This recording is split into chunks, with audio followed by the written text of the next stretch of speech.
introduce our lecturer, Dr. Juliet Carey.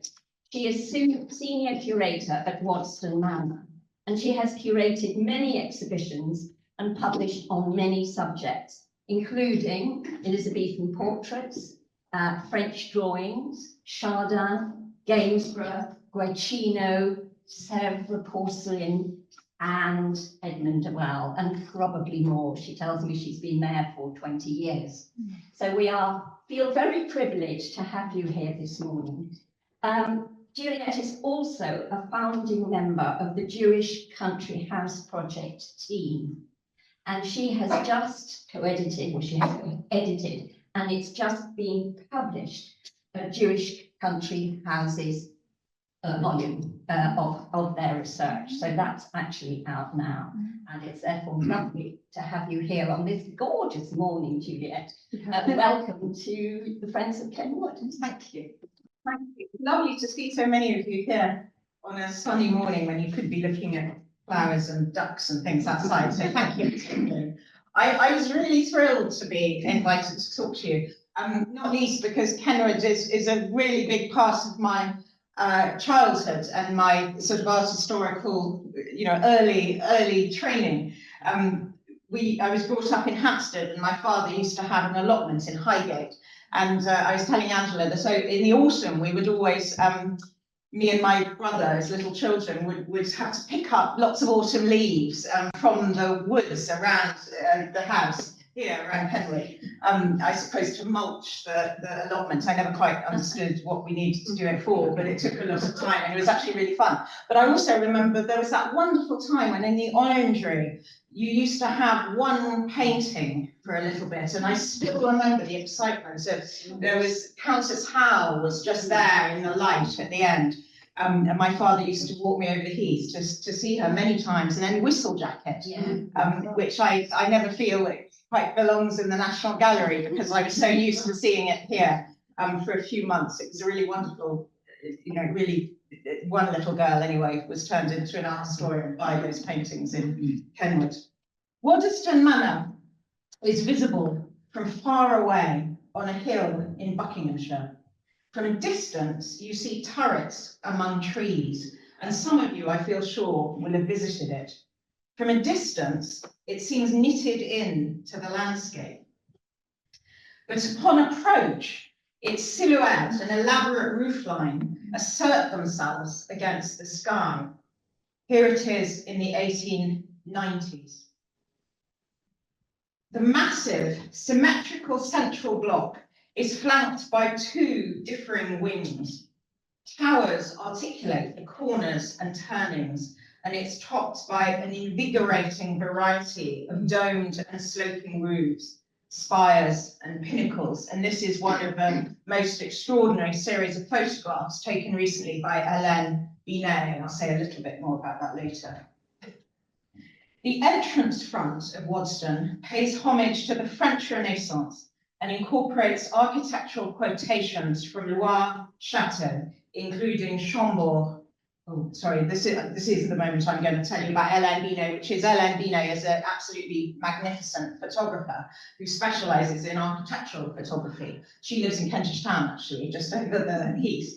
And we commissioned her to do some sort of photographic essays for 8 of the houses that are in this book that Angela kindly mentioned, Jewish Country Houses. So that's why, amongst some really awful photographs in my PowerPoint presentation, there are some really masterpiece ones from Iveagh. So this slide just shows you Chambord and Blois on the right of the slide, from which some of the quotations of Waddesdon are taken.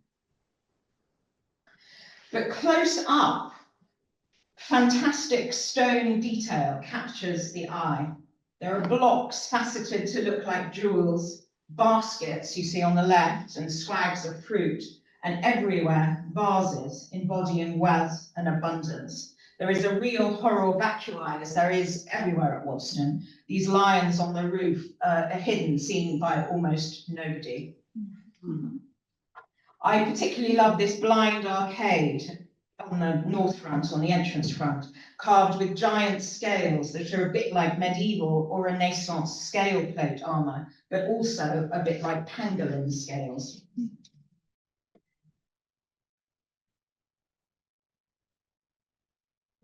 Part animal, part human heads animate the facade, many with open mouths as though calling out or speaking. On the ground floor window arches, there is a jester, for example, and a satyr here with plants for hair. And there's wit in unexpected places. I apologise for the awful quality of these snapshots that I took very quickly last week. On the left, you can see that water runs off the kitchen roof through the giant spouts of upturned ewers, and the tallest chimney stacks on the right up there at the top, on the right-hand photograph, the tallest chimney stacks are carved on the outside with upwards scrolling smoke, kind of punning on the idea of what a chimney's for, but you can hardly see it. You have to look very carefully. So the exterior of the house is learned, it's witty and learned, full of architectural quotations and jokes. But this Loire chateau on an English hill is pretend, a Victorian hotel of a house built around 1880 that looks like something else. But as you will see, the interiors assimilate elements salvaged from real Parisian townhouses. So invention and innovation coexist with recycled old materials. The house is steel framed, and Philippa Glanville, a director some years ago, who I think some of you know, I've heard about her already from some of you. Philippa Glanville said because it was steel framed, that's the reason it's completely unhaunted. She had a theory that there could be no ghosts in steel framed houses, which I always hold close to my heart as I have to wander around sometimes in the dark. And it has the most advanced, for its time, heating and lighting. And period elements are adapted to the demands of a Victorian palace of art, as it was called at the time.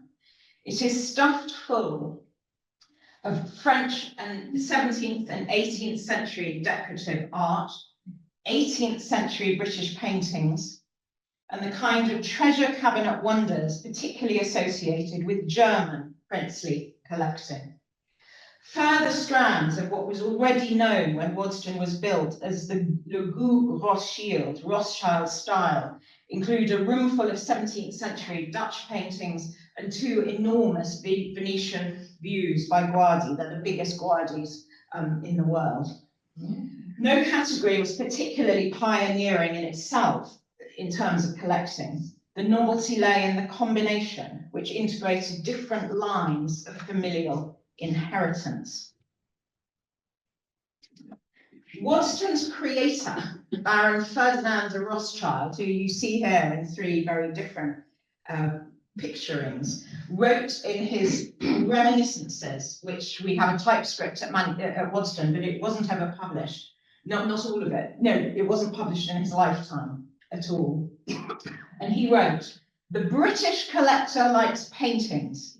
The average Frenchman chooses decorative art, and the German waxes sentimental over a curio of minute workmanship. And Waddesdon brings together all three, this French, German, and British, very consciously, very, strangely harmoniously. It was the fulcrum." Here it is from the sky.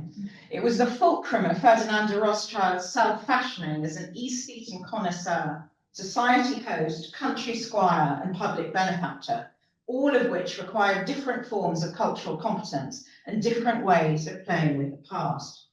Ferdinand was a member of the Austrian branch of the Rothschild banking dynasty, which originated in the Frankfurt ghetto, closed at night with heavy chains, as Ferdinand described in his memoir. He described himself as cosmopolitan, and his European lineage was as central to his own idea of himself as it was to the perception of him by others. His memoirs self-consciously intertwine his family's story with that of the 19th century.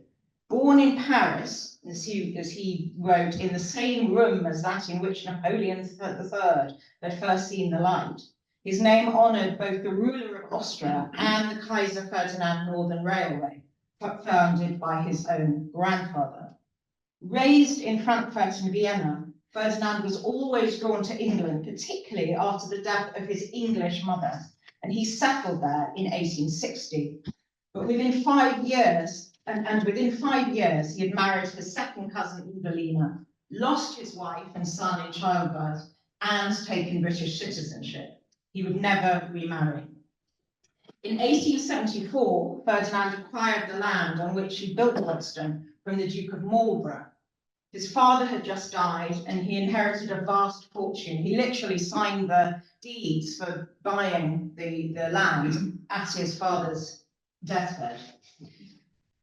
Born into the third generation of the family firm, he was free to fashion himself as a collector whose life's work, as contemporaries acknowledged, was Waddesdon.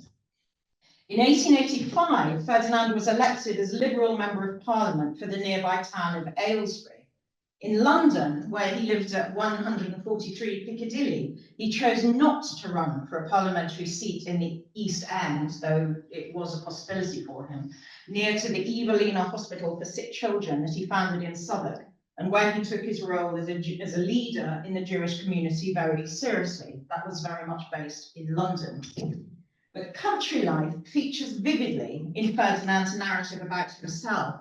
First, Grüneberg, near Frankfurt, a neo-Baroque schloss decorated inside in the Louis XV manor, where he and his siblings sat out the 1848 revolution. And then Schillersdorf in Moravia, now in the Czech Republic, which he called an oasis in the wilderness. However, it was his grandparents' Regency villa at Gunnersbury on the edge of London that gave Ferdinand his first experience of old England, as he called it. In reminiscences, memories of his joy and his cousins, the Gunnersbury glasshouses and a llama in the park are followed immediately by the royal and technological spectacle of the opening of the Great Exhibition of 1851. And the episode forms a crux in Ferdinand's narrative of Britishness.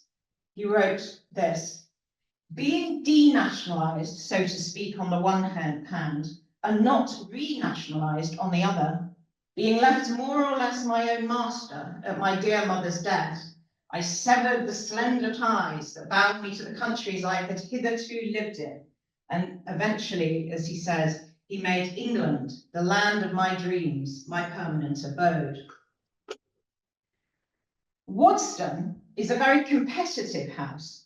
In London, Ferdinand's bit of Piccadilly was sometimes called Rothschild Row. We don't know anything about the interior of his London house, but he had Gainsborough's Pink Boy there, and which is now at Waddesdon.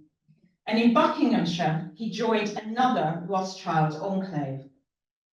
Mentsmore was the first of several houses that his relatives built from scratch or bought and enlarged.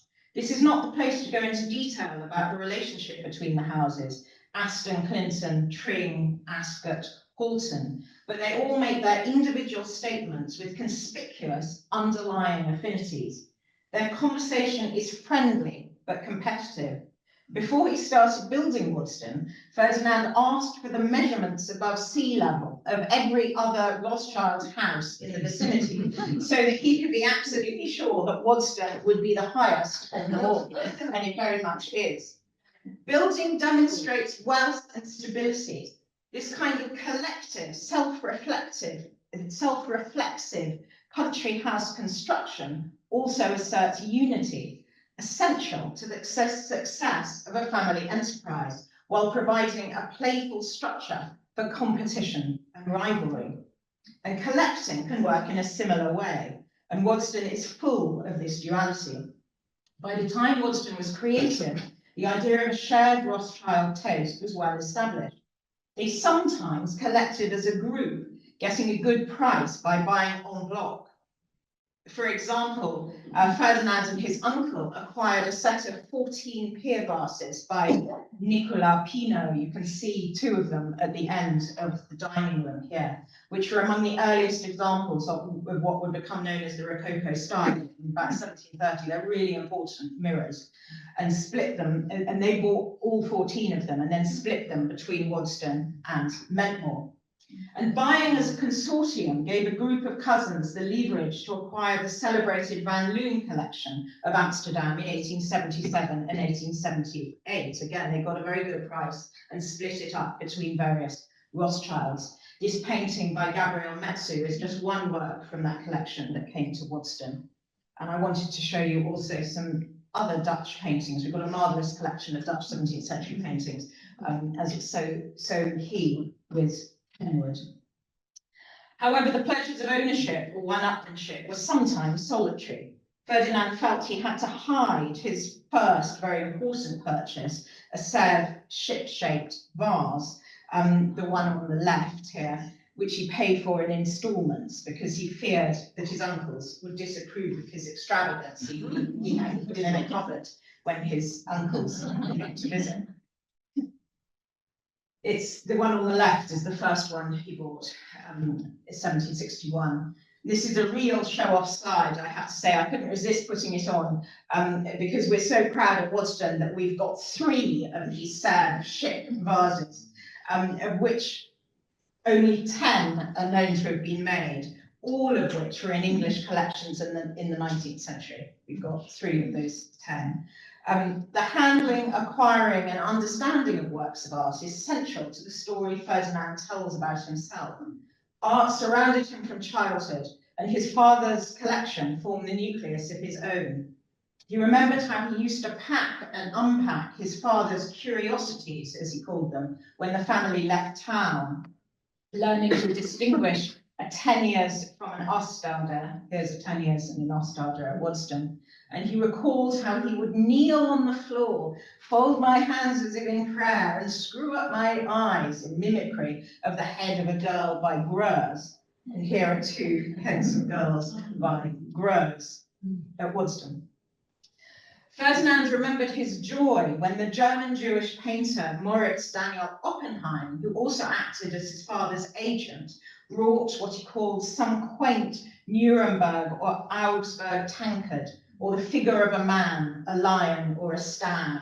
You can see some of these objects of Anselm's in the cabinet in the big background of this painting, painted by Ferdinand's mother.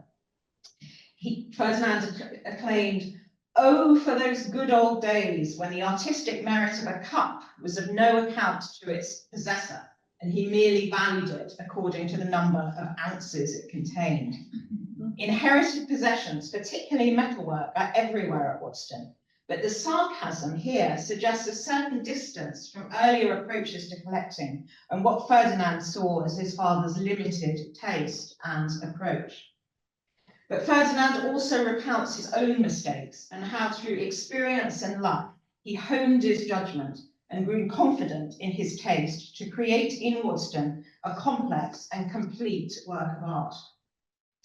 Waddesdon stages its creator in a lineage of great builder collectors, made present through portraits of those like Louis XIV and George IV, Prince Regent. You see Louis XIV in the medallion above the door here in the red drawing room, and Prince Regent George IV on the left of the door.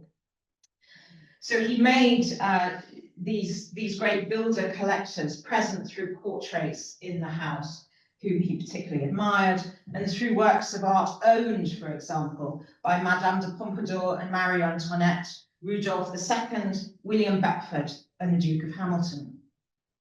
Ferdinand set himself apart from a type of younger collector who he said need only sit in his chair, open his purse strings, and the mountain will come to him.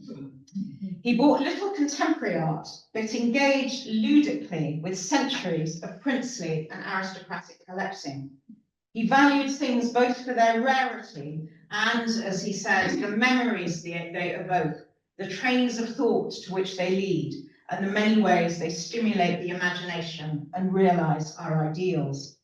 Never intended as a museum, Waddesdon was created for modern living and the display of particular objects. Art, architecture, and sociability intertwined. When Ferdinand bought those big Guardis, the whole East Gallery needed to be redesigned around them. In the West Gallery, The careful placement of pieces of Gobelin tapestry against the wood panelling creates a dialogue between designs woven and carved, between grotesques and arabesques. In the morning room, a painting of a courtesan in the guise of Thais presides over the fireplace, just one example of the playfully ironic deployment of the collection. This room is all about writing and papers, where letters were written and read, and books and albums shared and stored.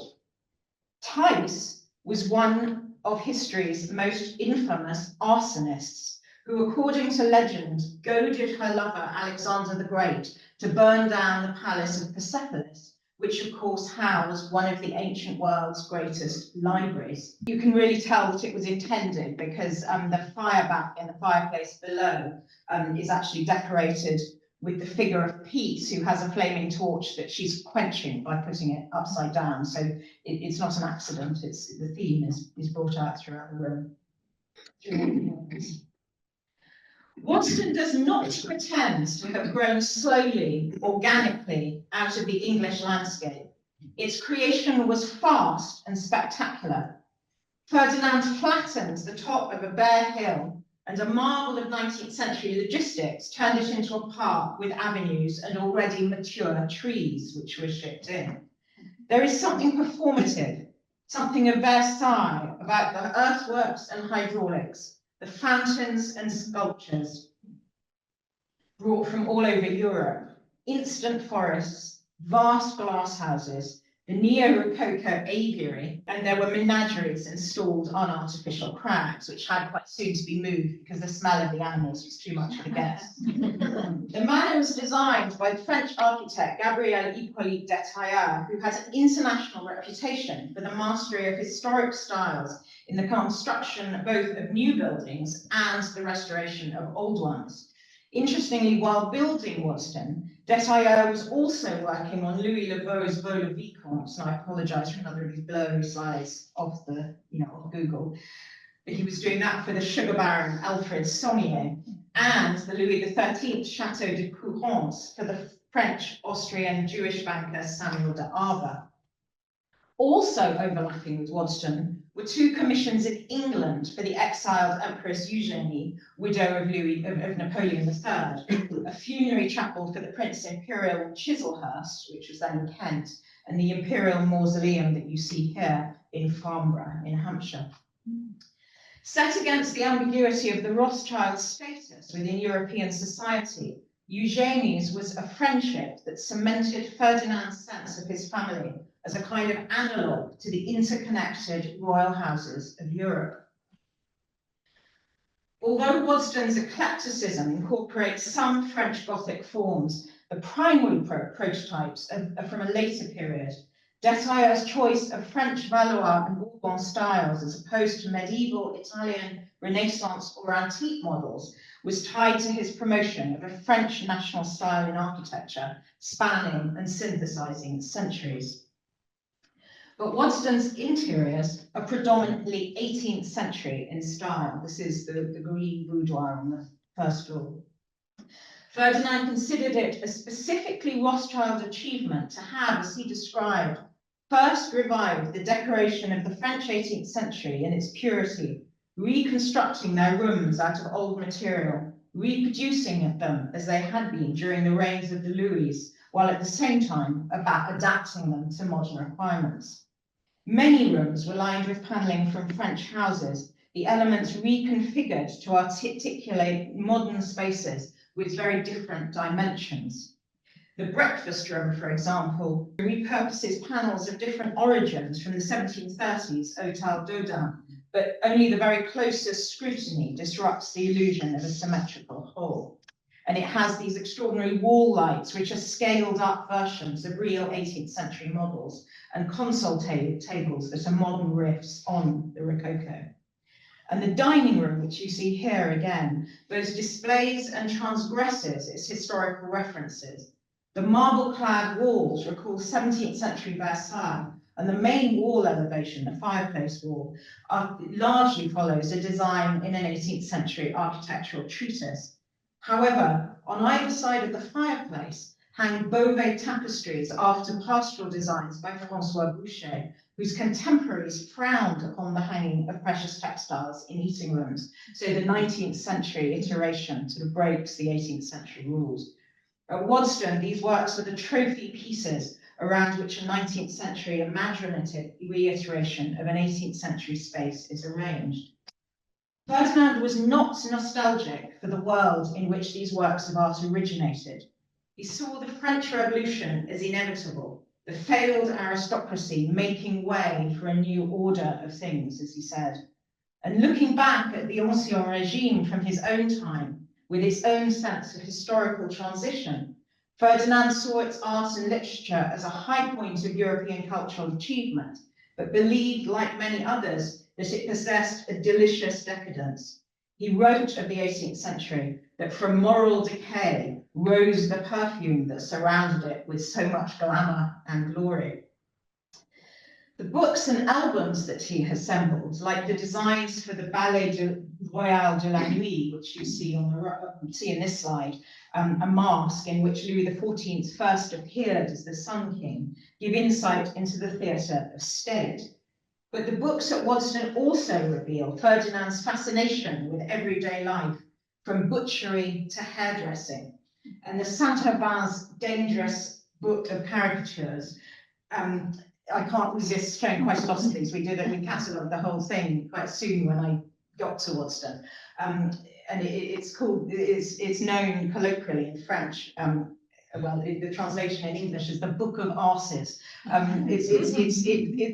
The people who drew it, there are 400 drawings in this volume. They would have been sent straight to the Bastille if they, or worse, if they had been found. Here is mocking the emasculation of Louis XV, the perceived emasculation of Louis XV by the sexy Madame de Pompadour, her bottom on the left and her embroidering on the right. Here, a wonderful joke about street signs in Paris. It's full of sort of the everyday, the kind of administration of cities and things. Here, there was an edict issued because big street signs kept falling on people's heads in Paris and hurting them, so it was made illegal to have big hanging street signs. There's a joke about that. And on the right is a joke about Marie Antoinette in bed with a log, because the Dauphin, when she first married him, didn't know what to do in bed. And her brother, the Emperor of Austria, had to come tell him. And here, a joke about collecting, a joke about art and collecting and connoisseurship, focused on a great portrait by Boucher of Madame de Pompadour, a very famous one now in Munich, but which was actually owned by Ferdinand de Rothschild himself in the 19th century. So I just wanted to show you some of these very theatre of state type things. And there are also hundreds of prints and ephemera relating to the French Revolution. This is a membership card for a Lyon Jacobin club. Ferdinand's revivalism at Waddesdon was shaped very much by his private reading. And as a collector artist in a European mould, he also wrote. He tried out different literary genres, but above all, he wrote essays about French and British history, and his collection enabled an imaginative immersion in the past. Viewing the French Revolution as a cautionary tale to the British establishment, although something that had to happen, he felt, he set the rupture in French history against the slow development of English liberty. And as well as privately published essays, he gave lectures to a variety of audiences. The advent of the French Revolution, a warning against revolutionary anarchy, was delivered in December 1888 at Toynbee Hall in the East End of London at a time of considerable social unrest. But he spoke about Queen Elizabeth I and about John Wilkes at the reading room he had built for the village of Waddesdon. Here too, he spoke about Magna Carta, about the forward march of English liberties and placed emphasis on the issue of religious freedom, with particular reference to Jews. His experience of other regimes, his foreign accent, which people commented on at the time, he never lost his Austrian accent, and the exuberant un-Englishness of Waddesdon gave these accounts of the institutions and relative security of his adoptive country a passionate urgency. Ferdinand played with the past and with Britishness through his collection, most obviously through the portraits. Just as Waddesdon does not pretend to be something grown over centuries from an English landscape, the English portraits, most of which are by Gainsborough, Reynolds and Rumney, do not mimic traditional country house portrait galleries, manifesting long lineages and genealogical attachment to a particular place. Ferdinand was much more interested in figures, especially women, and I think this is similar to Lord Iveagh, isn't it, with an ambiguous or mobile social status, actors, singers, courtesans. You've already seen Emily Warren posing as Tice in the morning room. This is the scandalous Duchess of Cumberland, for example. And like Lord Iveagh, Ferdinand was fortunate that during the 1870s and 1880s, many aristocratic families were encountering financial hardship due to the agricultural depression and began selling their possessions. No longer portraits of ancestors or intimates, these portraits were now valued as works of artistic merit, expressions of national character, and historical and social documents exhibited in exhibitions and museums. Throughout Waddesdon, there are images of women whose portraits were central to their self-promotion within 18th century cultures of celebrity. The Grey Drawing Room, where the Duchess of Cumberland hangs, is conceived in the tradition of a room of beauties. There is a famous example of a beauties room at Petworth, and as a Reynolds room. There's another slide of the Grey Drawing Room in the 1890s. And this is the Reynolds room at Knoll, one of several sort of homages to Reynolds rooms in Britain at the time. Ferdinand knew this one at Knoll. And the Grey Drawing Room also has a direct connection to Kenwood. And I know you have more. We're very proud of the 14 Reynoldses we have. I think you've got, Lord Iveagh bought 36. I don't know how many there still are here. But Lady Jane Halliday, who we have at Waddesdon, was a kind of l'allegro to her sisters Il Penseroso, and her true pair is your Lady Louisa Manners downstairs. But they were commissioned by their brother. The sisters were painted the paintings of the sisters were commissioned by their brothers. So going wrong. But Ferdinand, clever about these things, even if he couldn't have the pair, he paired her with another woman at the foot of another statue. On the left, you can see the two large paintings of the paintings at Waddesdon. There's your Lady Louisa Manners in the middle. The famous actor Mrs. Abingdon at the foot of the statue of Talia, the comic muse, her own comic mask in her hand. And the painting was part of the actor's self-promotion, so much so that she sent it back to Reynolds in the early 1770s to get it brought up to date fashion-wise. There it is as it is now. But there is the mezzotint of how it looked when it was first painted. You can see it was sent back for Reynolds to change it, raise the hair and suppress the pretty sprigs on the dress so she looked more like a Grecian goddess. Fascinated by the stage and broader themes of masquerade, Ferdinand filled Waddesdon with figures in fancy dress. In his private sitting room, Ferdinand gazed upon 3 performers. Sorry, something's gone wrong with my slides, so I must have saved them in the wrong place. Ferdinand gazed upon 3 performers: the actress Mrs. Jordan, the singer Elizabeth Lingley, and Emma Hamilton in one of her antique attitudes. There you can see Mrs. Jordan. You've got a wonderful Mrs. Jordan in one of her boy, dressed up as a boy roles. There she is on the right there, as the country wife, another stage portrait. Their portraits offered a flattering counterpart to the women who assembled at Waddesdon in real life. Here is just, oh gosh, they have, oh no, there's Mrs. Jordan. I mucked up the order. There's Mrs. Sheridan as St. Cecilia, another performer. And there's Lady Hamilton as Calypso, Emma Hamilton as Calypso. And here, so their portraits offered a flattering counterpart to the women who assembled at Waddesdon in real life. And this is just one of them, Daisy, Countess of Warwick, a mistress of the Prince of Wales, photographed in a way that nods to Gainsborough and Reynolds, and also on the left, dressed as Marie Antoinette for the Devonshire House ball. The portraits invoke, in English translation, something of the 19th century idealized idea of the French 18th century salon, a few exceptional women bringing together, through the civilizing power of conversation, groups of people that transgress conventional social boundaries.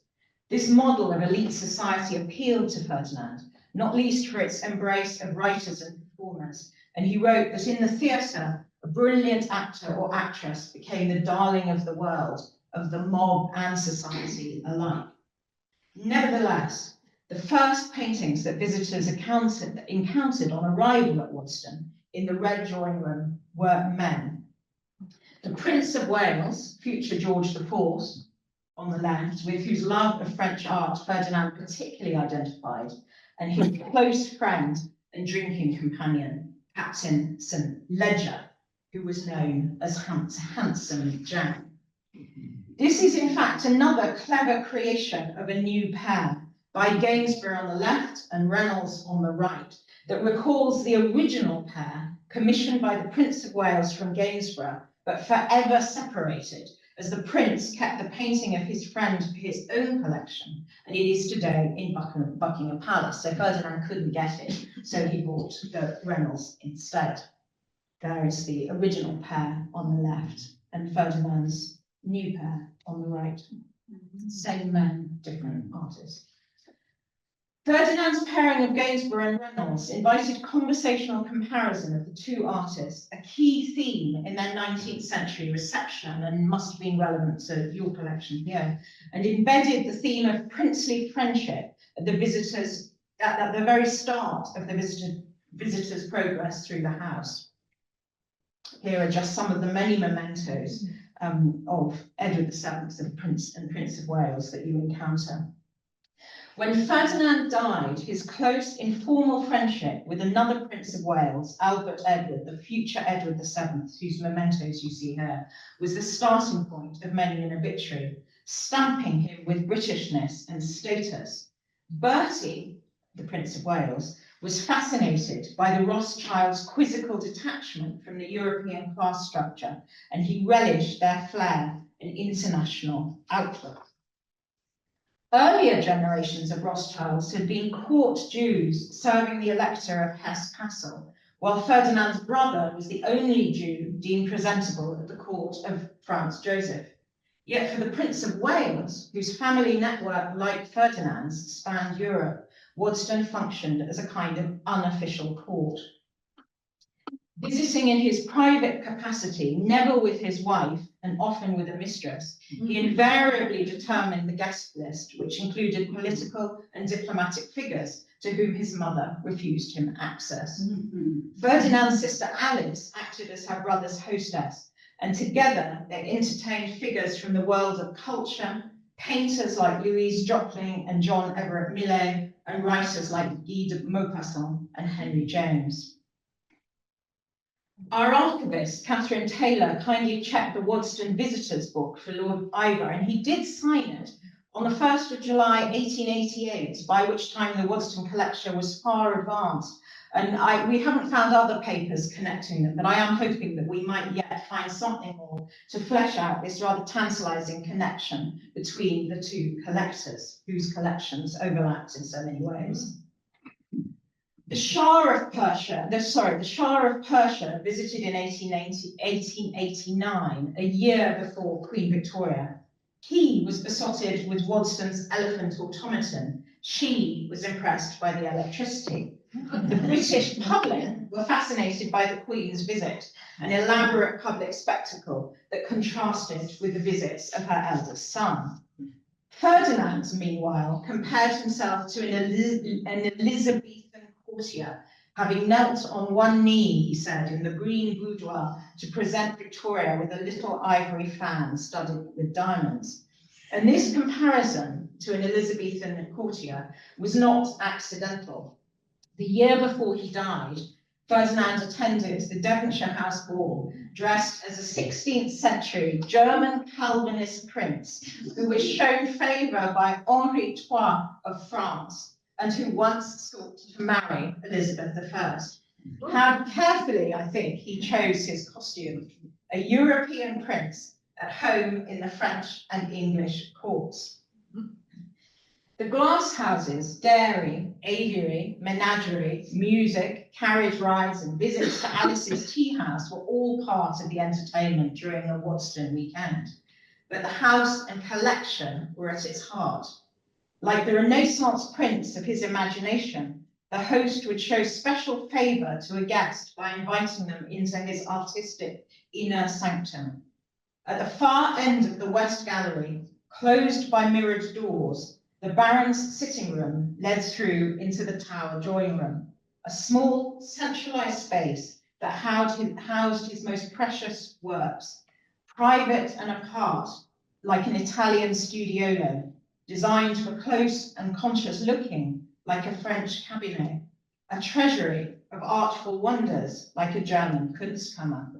Most of Ferdinand's acquisitions furnished spaces in which, as he described, every object fulfills a fitting decorative function. Nothing acquired unless an appropriate place could be found for it in the general scheme of form and colour. However, this roomful of treasures worked differently. This was the Renaissance Museum, and it comprised works of great mystery, Seychelles nuts, ostrich eggs and nautilus shells made into vessels with gold and silver mounts, misshapen pearls transformed into animals and people, wood, amber and ivory, glass and enamels, pottery and porcelain.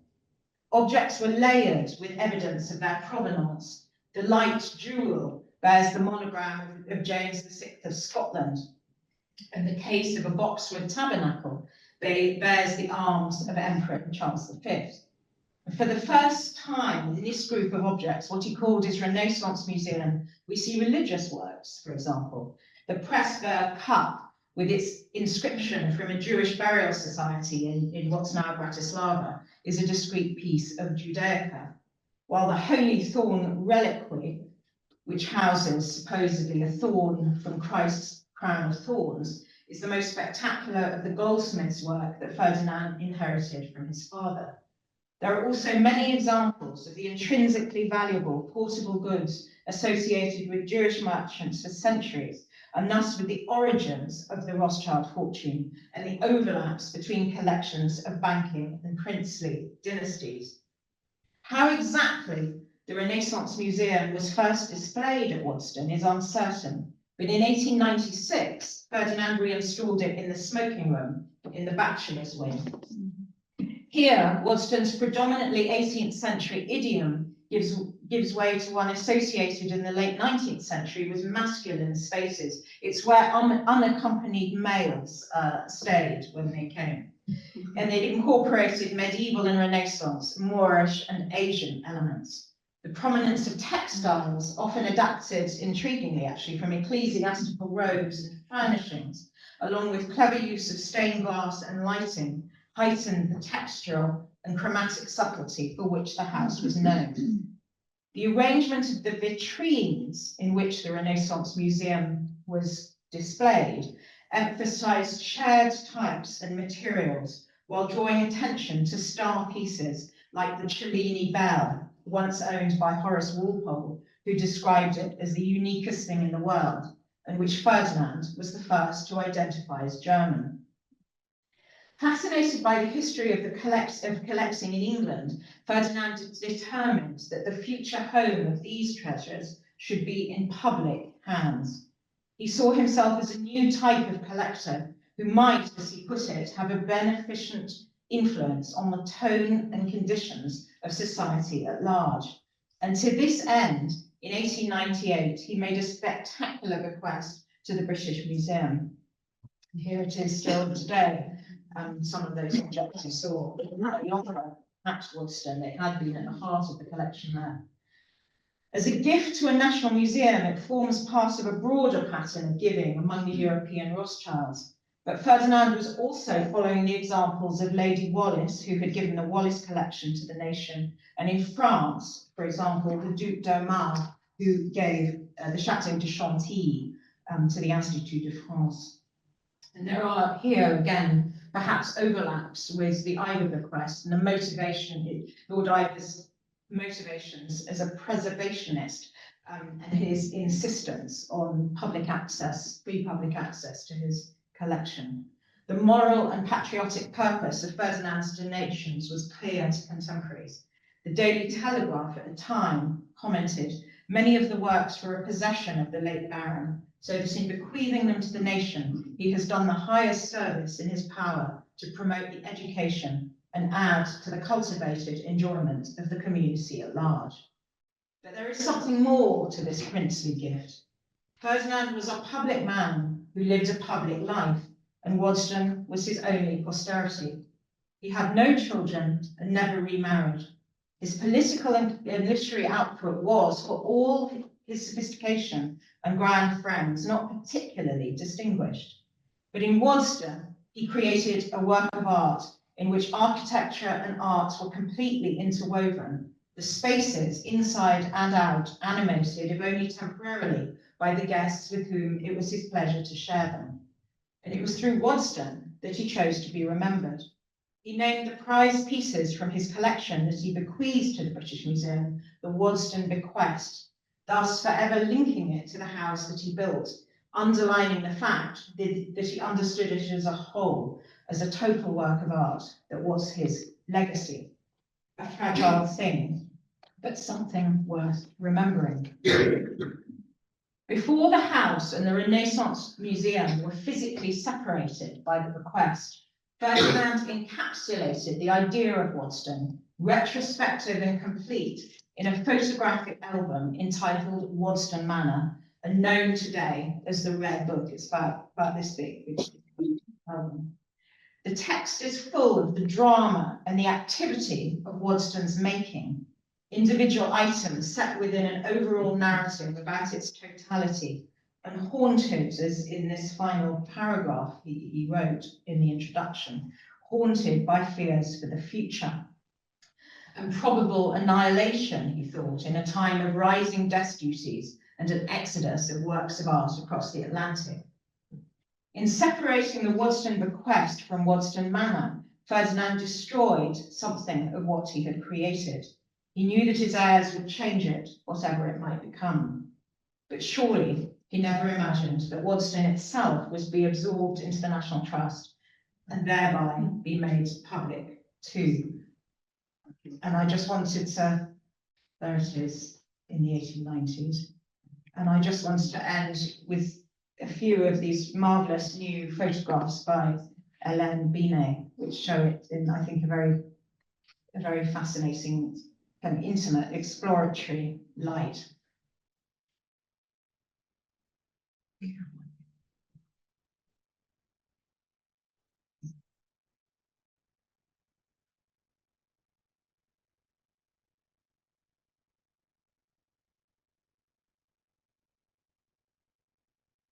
That's this pangolin scale lined arcades, and it's rather wonderful. There's lots on the outside of these sort of blank panels of stone framed like paintings, which give you a sense inside. And there's finally the entranceway. So I hope if you haven't been already, you'll come and visit.